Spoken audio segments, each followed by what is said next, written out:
CM Vijay Sinha ji हमारे साथ live जुड़े हुए हैं। विजय जी, 2 चरणों में चुनाव तारीखों का ऐलान हो गया है। 14 नवंबर को किस्मत का फैसला हो जाएगा। अगर मैं आपके आकलन की बात करूं, हालांकि मुझे पता है आप तो अपने ही दल को जिताएंगे, लेकिन क्या इस बार बिहार का चुनाव दिलचस्प होने जा रहा है? कांटे की टक्कर आप मान रहे हैं या एक तरफा है आपके हिसाब से?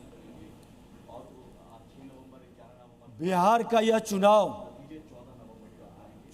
की जननी बनेगी और देश को ये चुनाव एक नजीर पेश करेगा।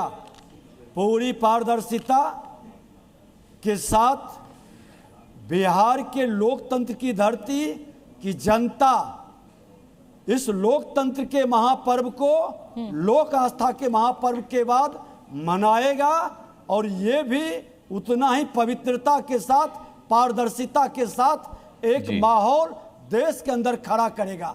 विजय जी, कुछ चुनावी पंडित कह रहे हैं कि जैसे जोश खरोश के साथ 400 पार का आंकड़े को पार करने की बीजेपी बात करती थी और बहुत पीछे छूट गई। बिहार में भी इस बार कह रहे हैं कि एसआईआर का मुद्दा जो है वो लोगों पर बहुत पॉजिटिवली इम्पैक्ट कर रहा है। इसके अलावा वोट चोर गद्दी छोड़ विपक्ष ने जो नारा दिया है, वो चुनावी पंडित बता रहे हैं कि उसका भी असर देखने को मिल सकता है। एंटी इनकम्बेंसी तो है ही, तो आपको नहीं लगता कि ये 3 फैक्टर जो है ये कहीं ना कहीं नुकसान पहुंचाएंगे एनडीए को?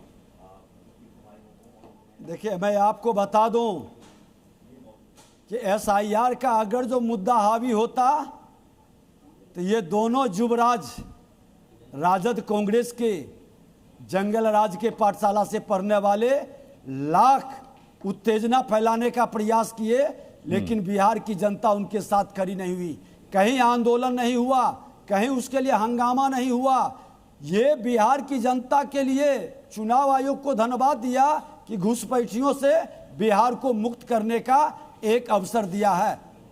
बिहार के अंदर हर बिहारी विकास चाहता है, शांति और सौहार्द चाहता है, और विकास की जो गति बढ़ी है, बिहारियों के सम्मान का, स्वाभिमान का जो वातावरण बना है, फिर से बिहारी गाली न बने, इस संकल्प को दोहराएगा। राजद कांग्रेस का पूरी तरह से सफाया होगा। विजय जी, मैं आपकी कई रैलियां भी देख रही हूं, आप मीडिया से भी लगातार बात कर रहे हैं और मैं आपको सुन भी रही हूं। आप अपने 18 से 20 साल के शासन से ज्यादा लालू यादव के जंगल राज का जिक्र कर रहे हैं। तो क्या माना जाए कि जो आप इतने लंबे समय तक सत्ता में रहे, वो गिनाने के लिए कम काम आपके पास है? जंगल राज आज भी उतना ही बड़ा मुद्दा है चुनाव में आपके लिए?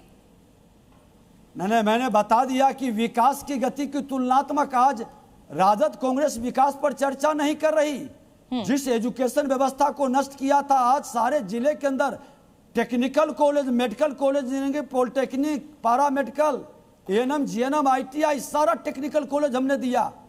राजद कांग्रेस का 5 दशक कांग्रेस का, 1.5 दशक राजद कांग्रेस का क्या उपलब्धि है? जहां 8,500 किलोमीटर सड़क बिहार के अंदर था, आज 1,07,000 किलोमीटर। आज उपलब्धि बिहार आकर के लोग खुद देख रहा है। जहां नरसंहार का खेल होता था, आज एक भी नरसंहार एनडीए सरकार में नहीं हुई। हत्या, अपहरण, लूट, बलात्कार का उद्योग नहीं चलता है। ठीक है, ये आपके दावे हैं विजय जी, ये आपके दावे आज हमारे लोग नौजवान रोजगार का वातावरण बना रहे हैं। जी, आप इन्हीं दावों को लेकर के चुनाव में जाएंगे। अब एक सबसे बड़ा सवाल ये उठता है कि एनडीए में मुख्यमंत्री पद का चेहरा कौन होगा? नीतीश जी की जो पिछली कुछ एक खबरें हैं वो थोड़ी सी विचलित करती हैं, और कहा यह भी जा रहा है कि अब नीतीश कुमार शायद एनडीए का चेहरा नहीं होंगे मुख्यमंत्री पद का। तो क्या इस पर भी कोई अंदर खाने चर्चा चल रही है कि कोई और हो सकता है चेहरा, या फिर नीतीश कुमार ही होंगे? बीजेपी सामूहिक नेतृत्व की पार्टी है और सामूहिक नेतृत्व ने कई बार कह चुका कि बिहार के मुख्यमंत्री नीतीश कुमार जी के नेतृत्व में चुनाव लड़ेंगे, अगला मुख्यमंत्री नीतीश कुमार जी होंगे। कहीं यहाँ पर परिवारवाद, वंशवाद, जातिवाद की राजनीति हावी नहीं होगी। रानी के पेट से राजा पैदा नहीं होगा। राजद कांग्रेस के तरह रानी के पेट से ही राजकुमार आते हैं और वही नेता बनेंगे। ये लोकतंत्र की धरती है। यहाँ पर तो जो हमारे चाणक्य है वो चंद्रगुप्त चुनते हैं। आज श्रद्धेय अटल बिहारी वाजपेयी जी ने बिहार के इसे ऑफिशियल ऐलान माना जाए कि नीतीश कुमार के चेहरे पर ही आप चुनाव लड़ेंगे इस बार? दी है निश्चित तौर पर स्पष्ट घोषणा हमारा नेतृत्व का है। अच्छा विजय जी, मुझे ये बताइए कि प्रशांत किशोर आपके लिए उनका चुनाव लड़ना फायदेमंद साबित होगा? वो आरजेडी का वोट काटेंगे या नुकसानदेह होगा? आपको लग रहा है कि वो आपका वोट काटेंगे? कितना बड़ा फैक्टर बिहार चुनाव में प्रशांत किशोर को आप मानते हैं?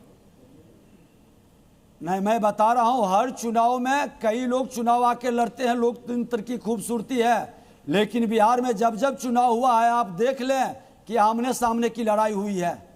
तीसरा पक्ष कहीं नहीं रहा है। एक पक्ष जो विकास के लिए, सुशासन के लिए, दूसरा अराजकता और कुशासन के लिए, एक पक्ष लोकतंत्र के लिए, एक तंत्र परिवार तंत्र के लिए। लड़ाई इसी में होगी, आमने सामने की लड़ाई होगी।